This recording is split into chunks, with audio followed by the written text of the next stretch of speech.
I'm in Chinchilla in Queensland's Western Downs region on Burrungun country, and I'm here for the Chinchilla Melon Festival. A left of centre celebration of all things watermelon. I first visited this biennial event 14 years ago.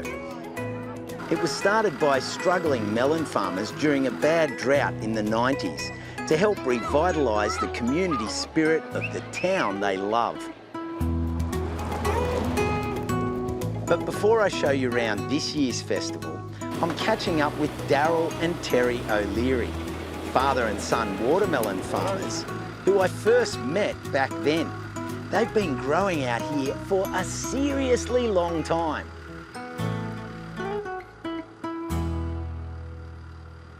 I started as a 12-year-old kid working for the Dickman family, so I've been 52 odd years picking and packing melons. Wow. And how long has this farm been in the family? We've been growing melons here since about 1986. How's that feel as a timeline? Oh, it's going pretty quick, I think.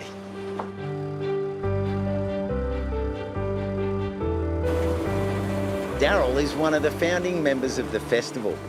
He's recently retired from farming, but he's still on hand to help out. These days, Terry and his wife, Aya, handle the day-to-day operations. She's come back here with me from overseas quite a number of years ago and has picked up absolutely everything and knows just as much as me these days, so keeps me on my toes, which is always a good thing. Yeah. It's a family affair. It's great to have our kids out here.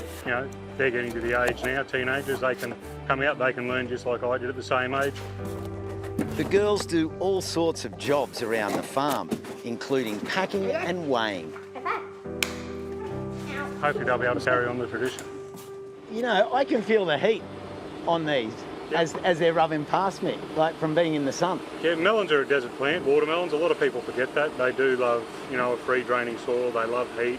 They just like a good, drink of rain every now and then. They can poke away and do things that nature's always intended.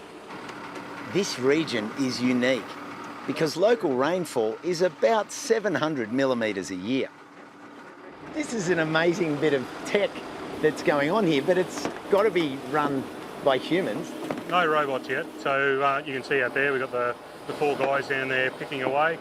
Then we've got the 3 ladies up here that are packing out and doing quality checks. We just poke away with that. We've got a tractor driver and then ourselves and then some other staff that just help ferry the trailers in and out. What exactly do you grow here? Yeah, so these are all predominantly seedless watermelons. Best way to describe a seedless watermelon is it's a mule. So you get a horse watermelon and a donkey watermelon. Those are hand pollinated, and then the seed that's formed is actually what we're growing here now. We still need to have your normal seeded watermelons in there because as the seedless watermelon is a mule, we need male pollen from a normal seeded melon to be able to go to generate that female flower into a fruit. So the seeded versus the seedless, what's your position on that? Seedless every day of the week. You can't sell a pollinated melon, a seeded melon. Nobody really wants to buy them. If you grow a good seedless, they're crisp, they're red, they can be sweeter than any seeded melon. So when it gets planted, what's the timeline on a seedling through to one of these babies? We'd be looking at around that 9-week time scale from when it's planted to when we harvest. It depends on the time of the year, sorry, I should clarify. Earlier on when we were planting, it's about 3 months, but these ones here that were planted, good peak summer and they're ready to go now.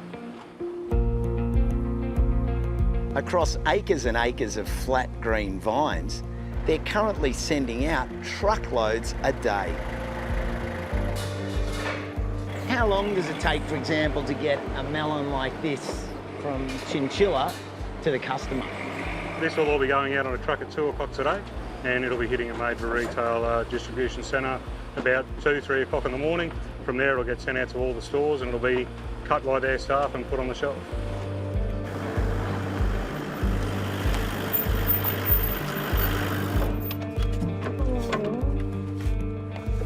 It's such big sky country here. It is, it's beautiful and flat. Daryl and Terry have a few tips to share for those of you starting on your melon journey for the first time. Mid 30 degrees is the perfect sort of daytime temperature for watermelons.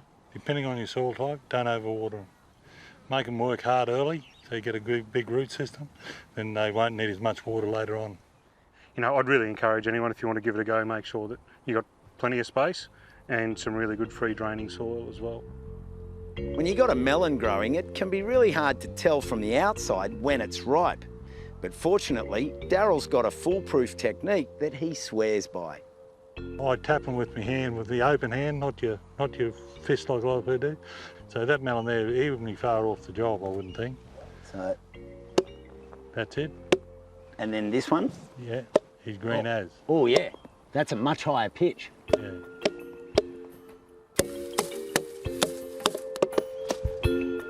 Yeah. Mum and Dad were the first people to successfully grow seedless watermelons in Australia, back when I was a wee little kid. So you reckon you're off your L plates? You're never off your L plates in this game.